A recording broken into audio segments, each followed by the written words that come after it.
and welcome to another episode. Well, did Harry and Meghan's stress weigh heavily on the Queen? Was it the tipping point for our late Queen? That's really something to think about, isn't it? I mean, it was the twilight of a historic reign. Queen Elizabeth II, the longest-serving monarch in British history, was navigating the weight of her crown and the wounds within her family. But as the world honoured her dignity, her strength, and her service, behind palace walls, another story unfolded, a story of heartbreak, of tension, and betrayal. The betrayal of Harry and Meghan. When Harry and Meghan stepped away from their royal roles in 2020, they didn't just leave behind duty, they left behind a family legacy. One that Queen Elizabeth had spent decades preserving. And these two numbnuts are trying to ruin that legacy with everything that they've done and keep on doing. The Oprah interview. That sent shockwaves throughout the monarchy. Allegations of racism, mental health crisis, and the bold assertion that the firm had failed them.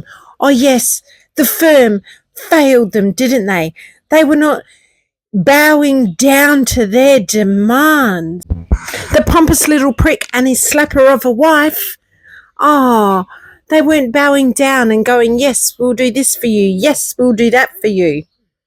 Imagine at 94 years old at the time, watching the family you led for a lifetime torn apart on global television.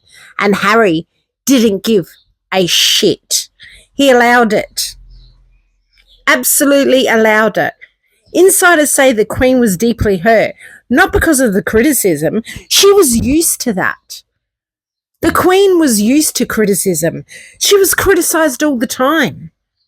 It was because of the silence. Harry had always been her beloved grandson. Meghan once warmly welcomed. And what did they do? They stuck the knife in the back. A calm response from the heart of the Queen at the time of many things. The Queen put out statements saying that some things did not seem basically what is being reported out there. And do we remember the Queen alone at Prince Philip's funeral and how Meghan had said that they were faking his sickness to try and stop the Oprah interview? Prince Philip passed away. The Queen sat alone, physically distanced, emotionally burdened. Harry returned briefly, but the tension remained. He even had the audacity to go to the funeral, even though he was sticking daggers in their backs. The Queen had always been the anchor of the royal family, but in her final years, storms gathered around her and brewed all through Harry and Meghan. Let's not forget this. This is why I started this channel, because I'm really, really pissed about what they did to our late Queen, and I have a real huge love for the royal family and the UK, and I just basically come here and have a rant about how much I despise these two. Oh, God. Harry fought for security. Meghan took on the media. A memoir titled Spare revealed intimate and painful family moments, the moments he threw people under the bus, and now he wants to reconcile. Now he forgives them. Forgives them for what? He's the one that threw the grenade, watched the bomb go off, and now he wants to go and pick up the pieces and put the body parts back together? Get stuffed, Harry. Every headline, every interview was another weight on the shoulders of a monarch already weary. She was dying of allegedly bone cancer, and they did not give a toss. She carried it with grace, all her public appearances, until the end. But sources close to the palace hinted that the family rift did affect her. Of course it would affect her. It wasn't the institution she mourned, it was the personal loss, a grandson's silence, a fractured family. And as the world said goodbye to the Queen in September 2022, one question lingered quietly in the minds of many. Did Harry and Meghan's stress really weigh her down? Was that what caused her death in the end? Could have she lived a little longer with gentle care and lots of love around her instead of knives in her back? A question we have to ask. Did the emotional toll, the heartbreak, the interviews, the lawsuits, the accusations play a role in her decline? I believe so.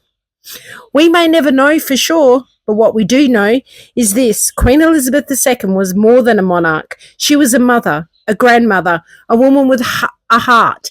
And perhaps it was that heart that hurt the most in the end, because Harry and Meghan sent her to her grave with a shattered heart and a grieving soul for the family that she loved so dearly and a country that she loved so dearly. What do you think? Did the drama and the division truly weigh down the Queen in her final chapter?